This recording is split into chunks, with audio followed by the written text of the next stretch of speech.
Welcome to Impact Masters Podcast in collaboration with Africa's Talking Retold Podcast, where every conversation sparks new insights. Join us as we delve into the stories of extraordinary individuals who are shaping our world, movers and shakers in tech, policymakers, entrepreneurs, entertainers, and all those whose stories are worth telling. Get ready to be inspired, challenged, and transformed. Welcome, and let's embark on this journey of discovery together. Impact Masters Podcast. You can check us out on all social media platforms.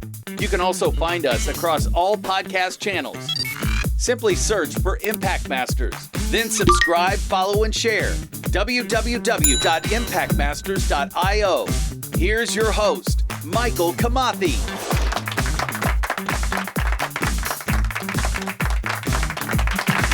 Thank you once again. Welcome back. It is a blessed day, the day of the Lord. And it's me, Michael Kamathi. You can call me MK if you want. And I'm welcoming you to the Impact Masters Podcast in collaboration with Africa's Talking Retold Podcasts. Africa's Talking is an API provider providing CPaaS solution. When you talk about voice data, that is mobile data, airtime, SMS, USSD, APIs where you build at scale. That is Africa's Talking. You can find Africa's Talking products at africastalking.com. The main provider and the main sponsor of these podcasts. On the other side, we have our producer, director, photography, editor, everything. Oliver Were Akolo. You can find him on social media at Akolo, at ART_Akolo with AKOLLO.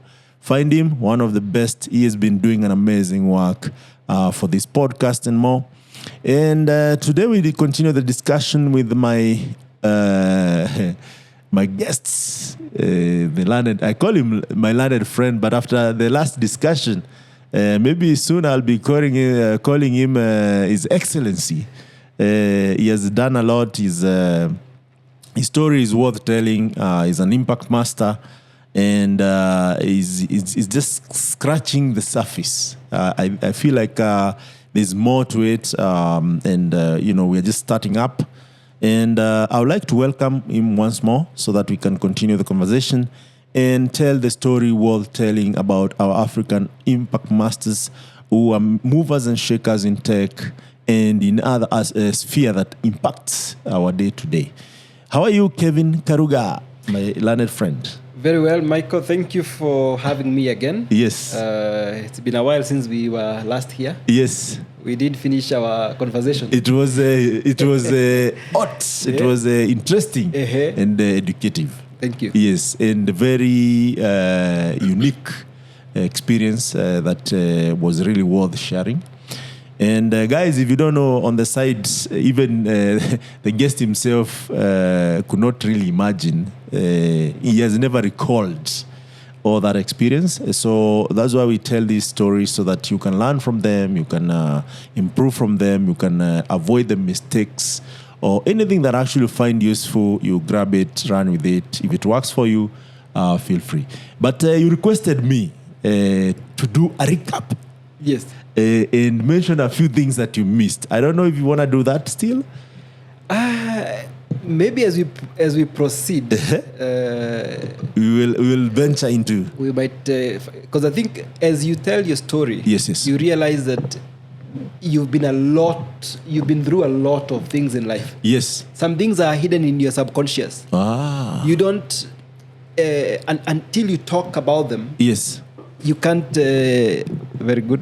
Yes. Until you talk about them, you can't really say you remember. So they are hidden in your subconscious from when you are growing up. Yeah. And a lot of these things actually shape who we become. Absolutely. So, yeah. And the decisions we make every day. Yeah. So, I mean, the last time we had this conversation, you are still a Stanbic Bank. Yes. Having been promoted. Mm-hmm. And your salary, I don't know, tripled or doubled or quadrupled. It was quite interesting to work with the movers and shakers in the banking sector. Yeah. Supporting the board and, who is who in the banking sector. Mm-hmm. That's where we were. Yes. Mm-hmm. So when you got promoted, did you buy a new suit? I think I had also talked about financial literacy at that time. And of course, what I did not know is, as your salary was increasing, expenses were also increasing. Also ballooning. You want to move into a bigger house. You want to marry 3 wives. You want to... Well, I did not marry 3 wives. At this point, did you have a girlfriend? Or did you have a potential? Yeah. Were you looking, Yes. A story for another day. I know that story. But the thing is, and I think I mentioned at the last discussion, is that it was very encouraging for me.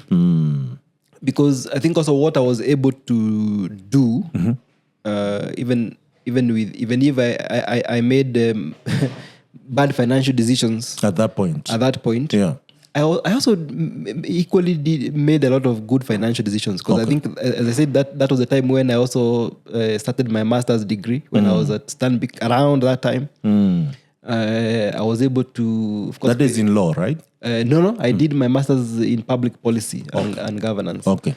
So I was able to. We used to have classes at 6.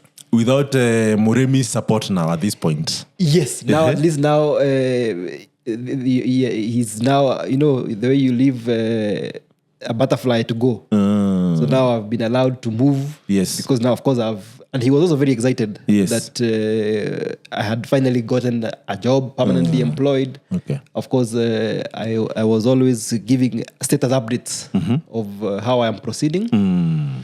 And I think at that time, because remember, I had not planned, I didn't ever think I would work in a bank. Okay. So what I remembered was, at the back of my mind, I really wanted to study something that would put me out in government. Because I knew my passion was to work in government. I either wanted to, to be a diplomat or a policy analyst, someone senior in government. I know that day is still going to come. Yes. And but now when I joined the bank, I wanted now to have career progression within the bank. Yeah. My role, as I said, having worked in the company secretary space, there are professional courses that you need to do. The certified secretary course, which used to be called CPS, Sakasneb offered. Is it like the way we have CPAs? Yes. So in legal there is a CPS. Yes, so CPS. Okay. It used to be called CPS, but now it's called certified secretary. It's just CS. Okay. It is for people who want to venture into policy and, in fact, for listed companies, for government parastatals, they are required to have a certified secretary, who is usually the secretary to the board, and ideally serves as a company secretary in an organization. Okay. So for me, looking at my boss, who was a company secretary, I said one of the most highly qualified in the market at the time. Yeah. And I admired. And of course, now the proximity to the board and whatnot. But then also, so I had that course that I needed to pursue. That is the certified secretary course. Yeah. And then within the bank, there are different areas. Because now, as I did board work, we had, of course, there's a board of directors, and then there are committees of the board. And the committees of the board, we had, being a bank, we had the board credit committee. Okay. We had the board risk committee. Okay. And we had the board audit committee. Okay. And are these internal or external? Yes, so these are the committees of the board. Okay. So then, of course, there's a big internal board. Team. No, you see, okay, let me put it. So in an organization like a bank, yes, or say a listed company, okay, there is the board of directors. Let's not even start there. There is the shareholders. Okay. So the shareholders are the owners of the business. Okay. And then those owners of the business appoint the board of directors. Okay. That helps the organization to run. That is amongst themselves. Yes. Or it can be external. It can be external. Okay. It can be external, but nominated by the people who are shareholders. Because and it's very interesting you're mentioning this. So at what point do you say now we want to bring external? Do they bring a special expertise? How does that work? Okay, so this is what happens. Let me speak from the banking perspective. Okay. So we have shareholders. Yes. And shareholders are the owners of the business. Yes. So the owners of the business are going to say, we would want people to run this business. Okay? People who are going to oversee, because shareholders are never involved in the day-to-day running of the business. Yes. So they say, okay, we are going to bring what is called a board of directors. And this board of directors can be from themselves who are shareholders or outside people who are of high standing. Okay. So, for example, at Stanbic, we had people from different spheres of life. So, and what happens is that board of directors are elected during what is called annual general meetings. These are the meetings of the shareholders. And they serve for specific terms. And you can be eligible for re-election. And you can retire, what is called retire by rotation. So, and there are some people who came and, they have been in the board for a long time. Okay. But what happens in a board, there are people, especially when you speak about a listed company, we have people who are called executive directors. And executive directors are the directors that are involved in the day-to-day running of the company. I want to clarify something. Just told you that a listed company, you mean in Nairobi Stock Exchange or NASDAQ or this? Very good. It's publicly? Yes, publicly listed, like now on the Nairobi Securities Exchange. Okay. Yeah. So we have executive directors who run the business day to day. Okay. And usually the managing director or the CEO is usually a director. So the fact that he is running the business, he's considered an executive director. And then we have others who are called non-executive directors. This means they are not involved in the day-to-day running of the business. Okay. So an executive director, for example, is able to influence policy in-house. Yes. He can say, okay, we need to hire this person, we need to procure, Of course, not unilaterally, but they're involved. Non-executive directors, on the other hand, are people who are not involved in the day-to-day running of the business. Yes. They only come for board meetings and committee meetings every quarter. Okay. Okay. And then, finally, there are those who are called independent non-executive directors. Okay. These are people who are completely not involved in the business, and they are not related to any party, that is involved in the business. Yes. And a lot of times, the chairman of the board is usually an independent non-executive director. Okay. The chairman of the audit committee is usually an independent non-executive director. Okay. But then these independent non-executive directors, they are there for a duration of time and they stop being independent because they have been in the business for too long. Okay. So they have already been able to understand what goes on in the business. So you can't say they are independent anymore. Okay. So now they can now become non-executive, Yes. but then continue or retire. Okay. And then so what I was explaining is from the board of directors, there's what is called the main board Okay. of all the directors. Yes. But then the main board has what is called committees that help the board run. So there's the board audit committee. It basically deals with audit matters and they work directly, closely with the internal audit function. Yes. Within the bank. Yes. So this is an independent, so the internal audit within the bank is usually independent and reports directly into the board audit committee, which we used to call BAC. Okay. And of course, it is led by someone who has a background in audit and finance. Yeah. And then there's a credit committee, basically dealing with because the bank was basically it gives credit and whatnot. How they manage loans, the interest, yes, the so bank, very the good. Government regulation, yes, and all that. Yeah. But then now there's also what is called the board risk committee. So there's a lot of risk usually in that space. So the board risk committee also has a chairman and meets, and then all of them meet quarterly, but then they meet before the main board. Okay. So when the main board is meeting, all of us now, all the committees that have met submit reports to the board. Okay. The main board. Yes.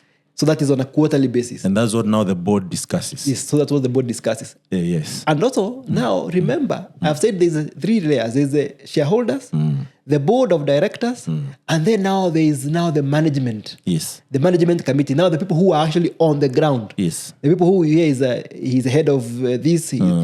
At the bank, we used to call them EXCO, the executive committee. Okay. So we have, say, the head of legal. We have the head of credit. We have the company secretary. Yes. Head of finance, CFO. Those the top brass. So the management committee, the EXCO, which is led by the CEO, of course, reports into the board. Okay, and these are the people who run the company on a day-to-day basis. All right. Yes.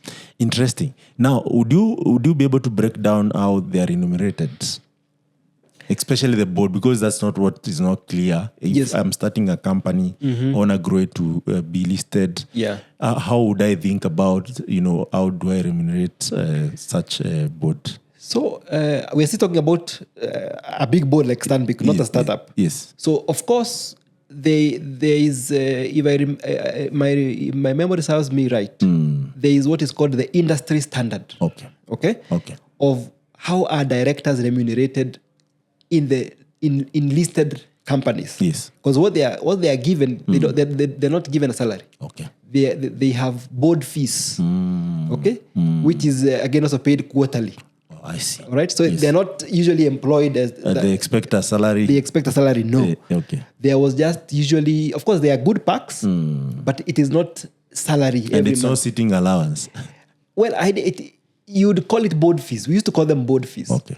And there's what is called a board remuneration committee. The board remuneration committee's role is to ensure that the board, the members of the board who are called directors, are given fair remuneration based on the industry standard. Yes. And also this can be changed from time to time. But remember, it has to be approved by the shareholders. Yes.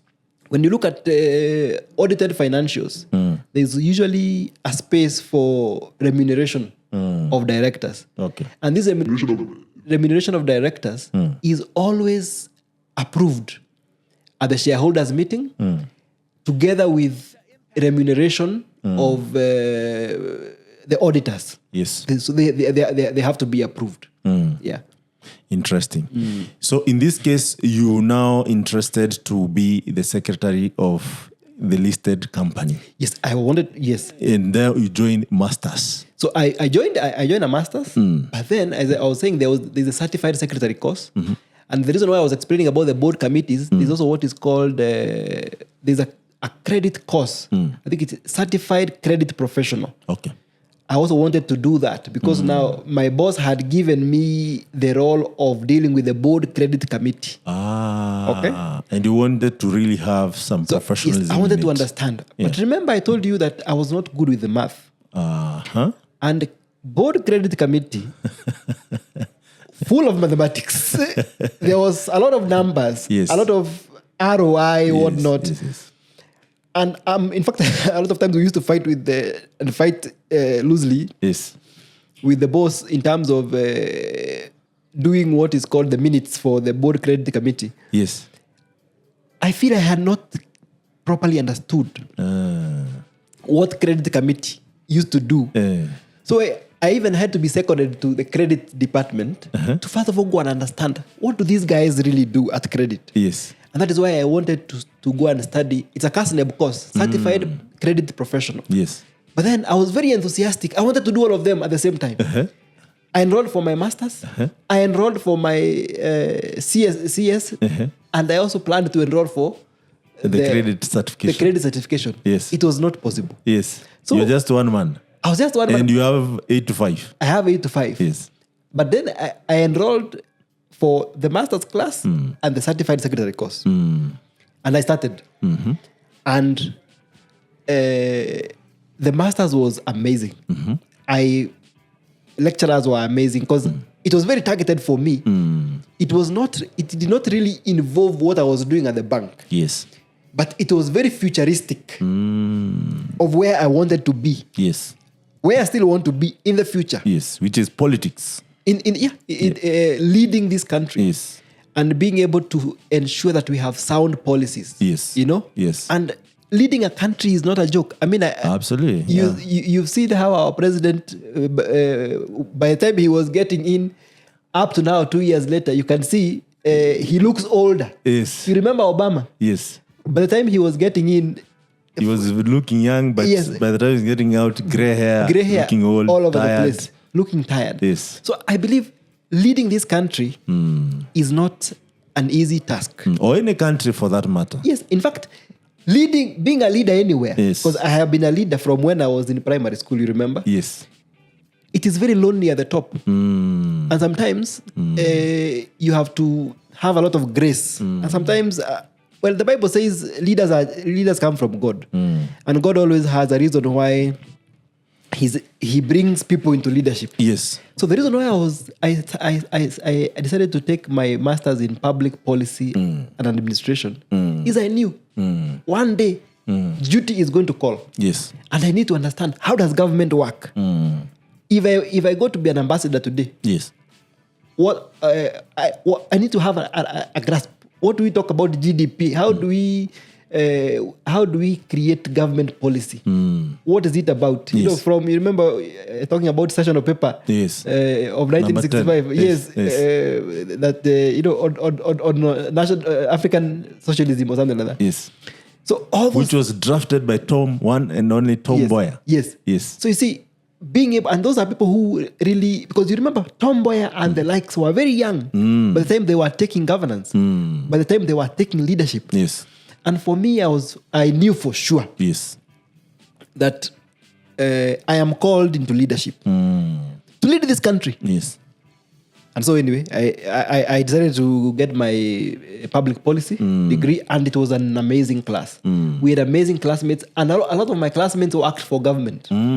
I remember, actually, most of them were people who, in fact, I may have been the youngest at that time, because a lot of people at that time were already working in the police force. Others were working at KRA, within government ministries, in parastatals. Yes. So it's people who are actually mature people. They're already in the business. Yes, people who are already working. I remember learning a lot from my friends those time. I think our class rep, John Nyaberi, I call him Dr. Magoma, polished guy. We used to learn a lot from the actual now. Because you see, there's what you do in class. Yes. And there's what happens. Yes. So these guys are doing on the ground. What happens on the ground. Yes. Okay. So when the question is asked, they give real use cases. So they give real use cases. What is happening? Yeah. Because these are people who are some of them working at the Senate, working at the National Assembly, working in Treasury. So they are able to explain.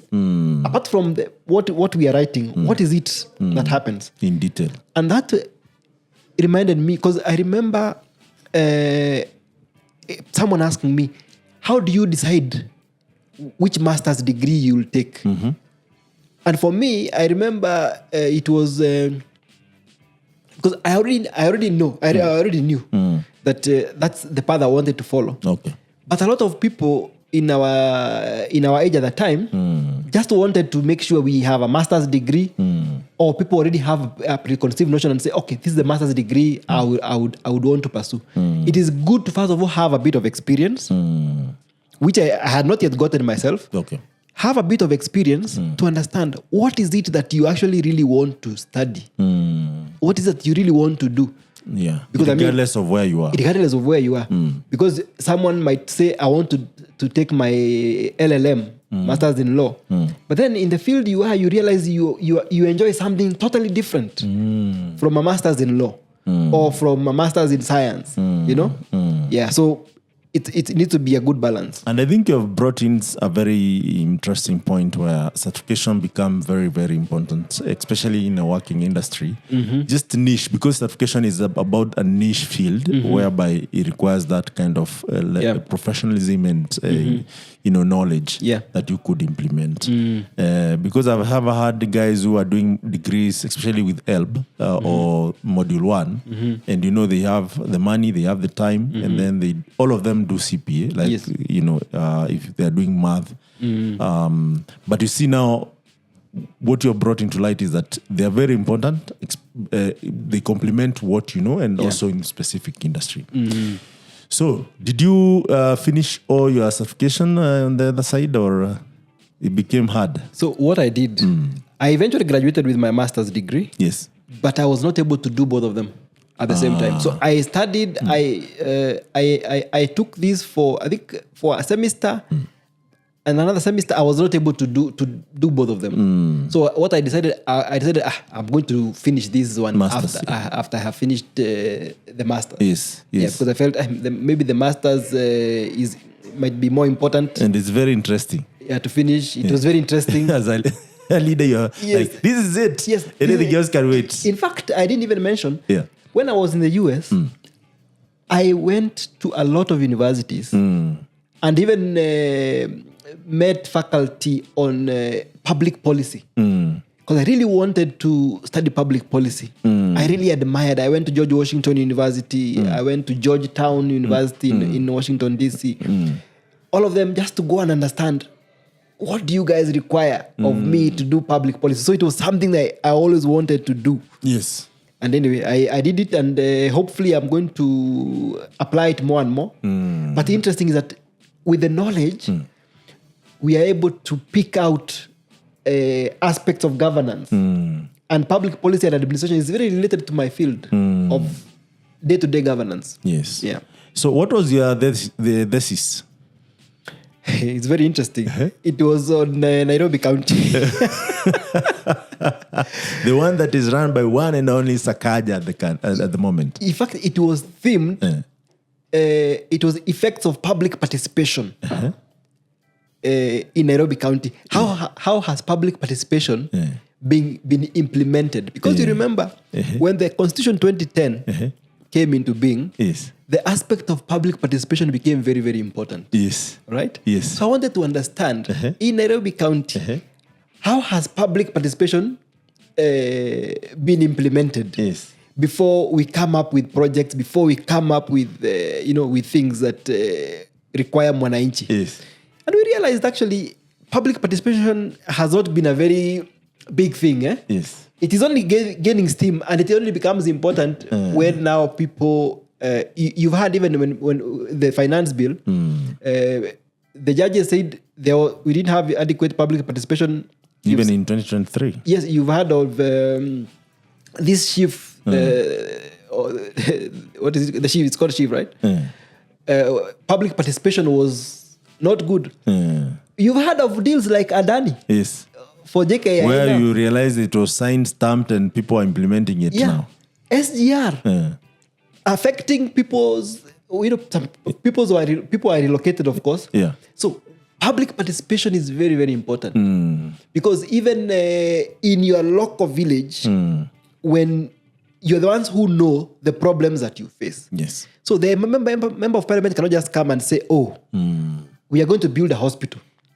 Okay? We are going to build a hospital, but that is not what you need. Maybe people need cattle dip. Maybe you need a cattle dip, or you need a school, or you need a road. Yes. And I have seen a lot of times the reasons why public participation is important is because you get leaders, you get a consensus from the leadership level at the grassroots.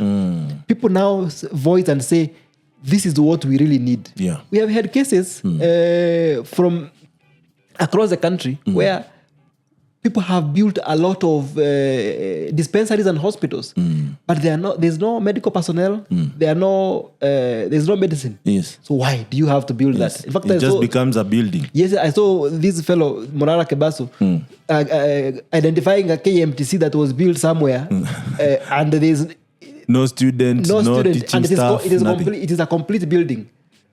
So the reason why I wanted to understand public participation, actually it was the effects of demographics in public participation in Nairobi County. Yes. How are people involved? Did you mention governance like Switzerland, where it's actually from committee level?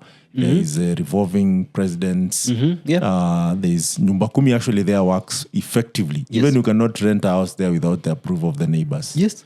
Did you point out those kind of models? Asante.